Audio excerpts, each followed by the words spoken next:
We're working on the Lexus LS430 again, although this process applies to any vehicle. Let's say you have a radar detector or another object that you want to secure, but you don't want to put it on the windshield. Let's say you want to hang it on your mirror. I will show you how to do that with this contraption here that clamps onto the mirror.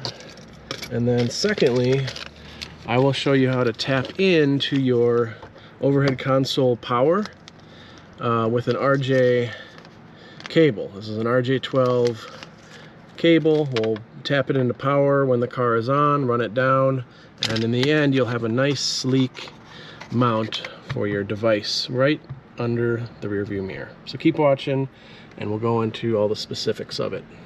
First step, we need to hang this bracket on the rear view mirror. So the bracket itself comes with, this is specific for the Valentine One version 2. It has a little straight bracket here that goes through the mounting of this. So that is specific to this bracket. There's different kinds of brackets for different devices and radar detectors, so you just got to buy the correct one that fits your item. 2, we have this top bar, so we're going to take off one of these screws and then slide this top bar through the gap of the rear view mirror right here. In my description, you'll find a link to the specific holder, so you can find it.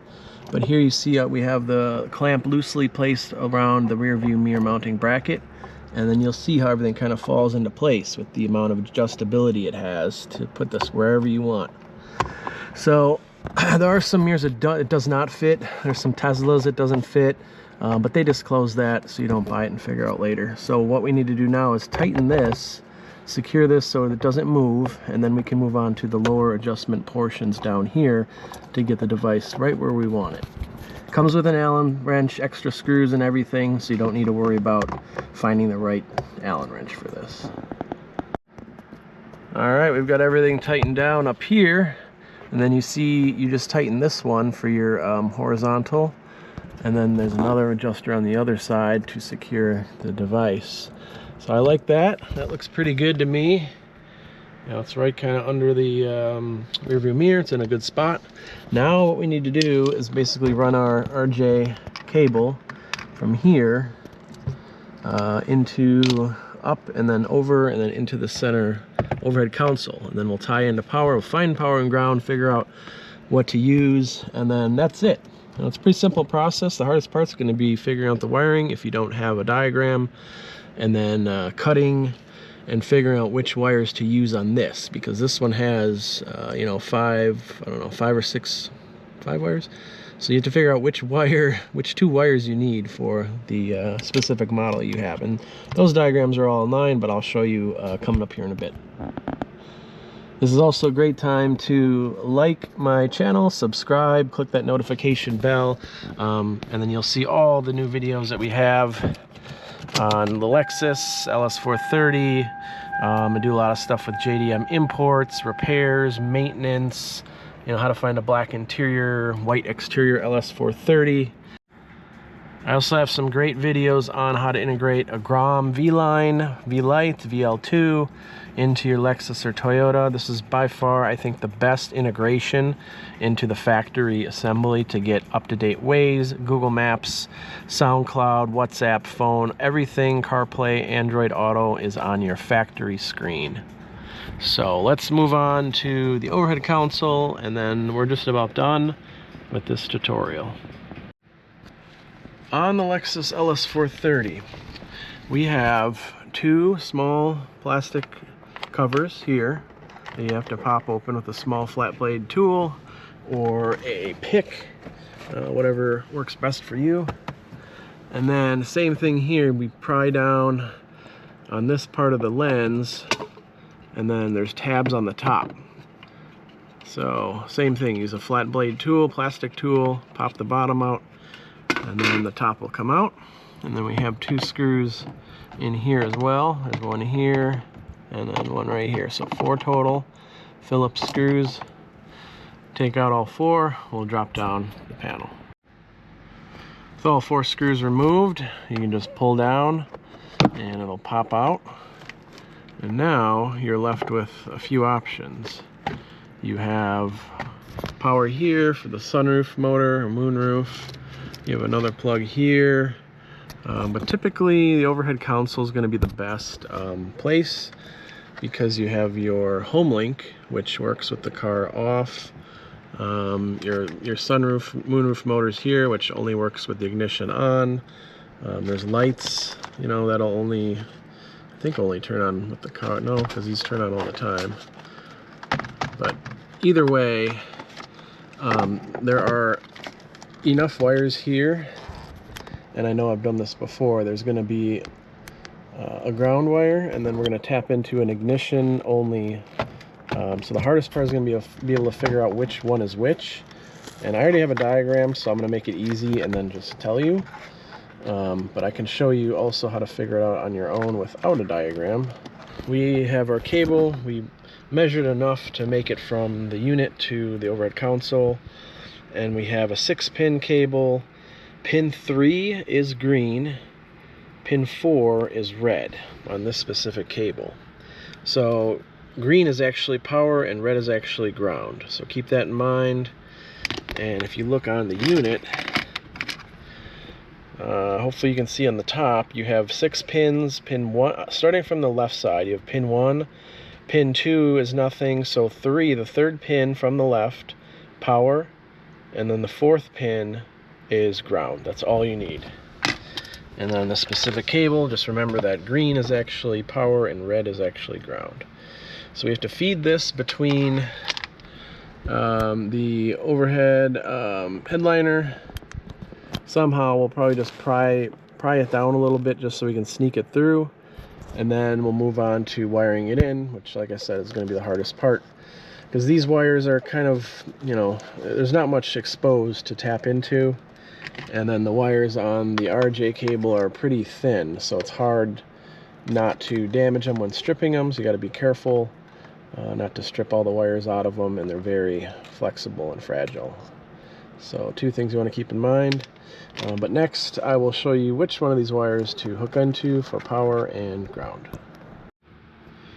Alright, so we'll start with the easy way first. You'll see my voltmeter here reading 0 volts, and then we turn the ignition on and we read 12 volts. So we know we're good based off of this wiring diagram. This is specifically for an LS430, so it's not going to help you if you have something else, but just to give you the illustration of what we're looking at, this is our plug right here. So we have the diagram that shows the overhead junction block here, and then basically what you're looking for is you want to match this up to make sure it's the same connector you're looking at. So this says pin 1, let me get a little bit closer here. It says pin 1 ground. So this pin 1 is going to be white black. So what you want to do is try to find the first pin and verify it's white and black.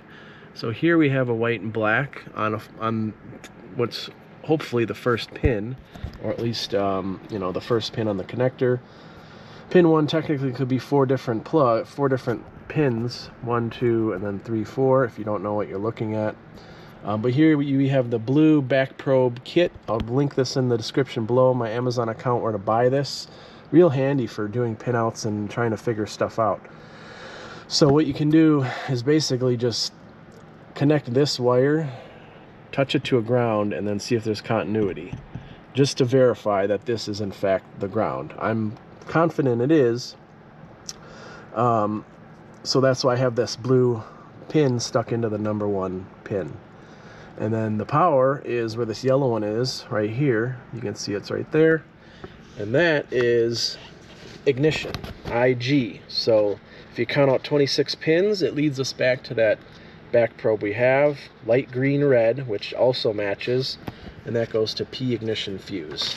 So if you have an LS430, that's it, you're done. You just found your power, and you verified there is no power with the car off. That's important, because you don't want your radar detector to be on when the car's off. Now, if you have some other car, all you would need to do is find your ground, and then stick this pin in every other hole in this connector, and then see what they all give you. And then you're just looking for the one that gives you 12 volts with ignition on, and it's that easy. You don't have to worry about shorting anything out because all you're doing is measuring voltage from a known ground. So you can run this yellow pin into every single one of these holes and it's not going to do any damage. And you'll probably find a 12 volt with the car off, and then your 12 volt with the ignition on, and whatnot, so on and so forth. So hopefully that makes sense. 2 different ways, works for any car. Technically you could tap into this, the sunroof drive motor. One of these is going to have a ground, one of them is going to have power. Ideally, probably only when the car is on. You have another harness here, which is probably the mirror, like the auto dimming of the mirror. So it really depends on what you have back here that you want to hook into. Some cars don't have an ignition on wire up here, so you'd probably have to run something all the way down the side pillar and then under the dashboard where there's a fuse box that you can tap into. But that's it. Now I'm going to do is just feed that wire. You can use like easy tappers, quick tappers to tap into here. I like soldering, just a little bit cleaner, and then using some black tape and cleaning everything up, and it looks factory. So I'm going to go ahead and do that, and then I'll show you the finished product with the wire in and everything taped up, and then we'll test it, make sure it works. Alright, here's our final product. We have enough little slack up here for in case we ever need to take it out again. This is tucked in real nicely, the cable, and then it's fed up in between the headliner. And then we have some solder, just gently attaching our power and ground. There's a lot of ways to do this. I prefer this way for something like this just because this is not going to vibrate, it's not going to come loose, nothing like that. And if you use plastic tappers or whatever the alternative methods are, it's just a little bit more sloppy. So we're going to use this Tessa tape here. It's factory fabric tape for like wiring looms. Works really good in engine bay as well. Resists heat. So I'm going to tape these wires up and then tape this to this loom, and then we're pretty much done. We can test it right now actually because we're powered up. And there we go. We've got power. And here's the final work. Everything's taped up, ready to go. Put our overhead console back in, and we're done. So thanks for watching. Please like, subscribe to my channel, watch my videos. Like I mentioned earlier, we do everything on Lexus, Toyota, JDM stuff, maintenance, repairs, and everything else. So thank you again, and until next time, see ya.